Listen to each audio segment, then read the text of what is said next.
thank you, Lord above, for your grace. At yun na nga mga idol, nandito na kami sa entrance.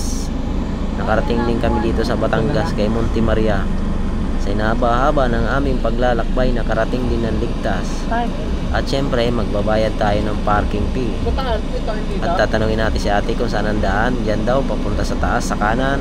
Kaya tara, let's go.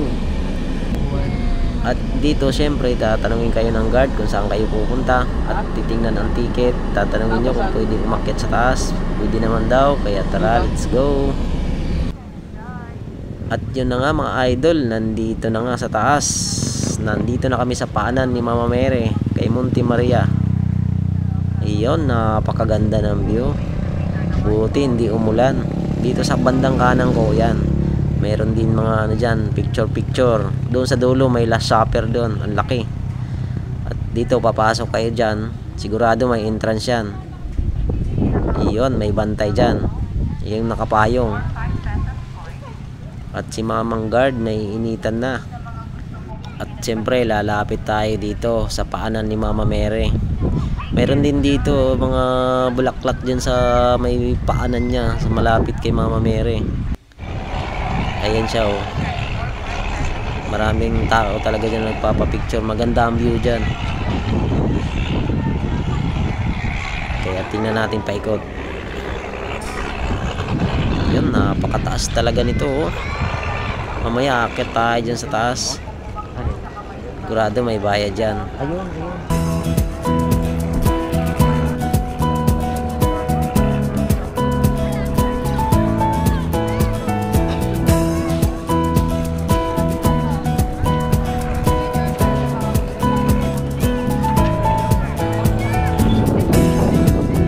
At yan, sa mga mahihilig magpicture, this way only.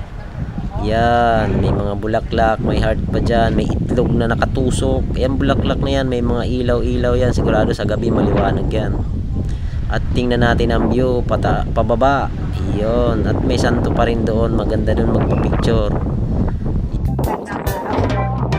Sa mga gusto pong umakyat sa kamay ni Mama Mary, sa loob lamang po ang pilihan ng ticket. May elevator naman po. Regular 150. Senior student WD 100. Need ID po. 7 years old below.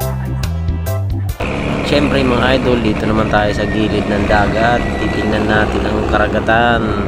Medyo maulap doon sa bandang kanan. Malamig na malamig siguro doon. Ayun, nasa kanan na bundok, yan ang Isla Verde. Pag sinearch nyo yung papunta dito sa Monte Maria, makikita nyo yung Isla Verde. Yon, may electric pan dyan. Marami nagpapapicture dito. Maganda kasi ang view yun. Tsaka meron ditong telescope yan. 4 na 5 piso. Yung kulay dilaw na 5 piso ang tinatanggap niya. Hindi pwede yung bago. Yan, 4 na 5 piso. Yung kulay dilaw. Pag pupunta kayo dito, magdala na kayo ng 5 pisong yung kulay dilaw. 4 na pirasong ihuhulog nyo dyan para gumana yan. Makikita nyo ang view doon sa Isla Verde. Tsaka yung isla pa na malaki na may ulap kanina. Yun, meron ditong electric pan. Yung electric pan na to, walang makina eh. Yun, napakaganda ng view. Kitang kita yung karagatan, pati yung gilid ng dagat. Ayun mga idol. At saka dito, meron dito mga nagpapapicture. May mga group picture dito. Sasali tayo, sasali. Pwede bang sumali dyan mga idol? Hindi, joke lang. Iyon, nagpicture. Kaya tara, let's go na tayo sa taas. At yun nga mga idol, nakakit na nga tayo dito sa kamay ni Mama Mary sa taas. Nasa 710 floor ang taas niya. Medyo umaambon-ambon na nga dito. Doon sa baba, hindi naman umaambon. At saka bawal nga pala magpalipad dito ng drone. Kasi sobrang taas na to, na mahangin. At saka mahangin dito mga idol. Hindi kakayanin ng drone nyo.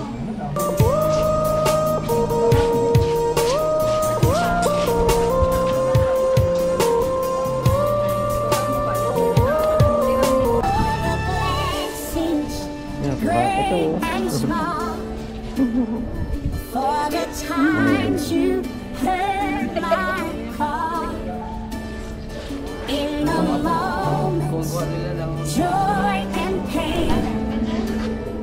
Thank you, Lord. sunshine and rain. At ito naman mga idol, ang view pag nandito kayo sa taas, bibidyohan nyo papunta dun sa baba, kitang kita nyo, napakaganda. Yan mga idol, talagang hindi kayo magsisisi pag napunta kayo dito sa Monte Maria sa Batangas. At doon sa dulong bundok na yun, may pasyalan pa rin doon, pupuntahan natin yan mamaya. At yung glass walk niya mga idol, hindi pa siya nag-ooperate, sayang. Akala ko operation na yan, hindi tuloy kami nakapunta dyan. Yun, napakaganda mga idol ang view dito sa taas. Talagang hindi kayo magsisisi pag nakarating kayo dito sa taas. Kitang kita nyo ang view, kaya maraming pumupunta dito kahit may entrance na 150. At ito naman ang view mga idol dito sa likod ni Mama Mary. May bintana dito habang nag-aantay kayo ng pila pababa sa elevator. Mag video kayo para makita nyo ang view dito sa likod ni Mama Mary. Ayan, napakaganda ng mga bundok, dagat, ang ganda ng ang ganda ng view. Kitang-kita mo yung karagatan at saka yung kabundukan. Iyon, dito din sa likod na banda, kitang-kita nyo ang dagat, napakaganda mga idol. Talagang hindi kayo magsisisi pagpunta nyo dito. Iyon mga idol, maraming salamat nga pala sa panonood.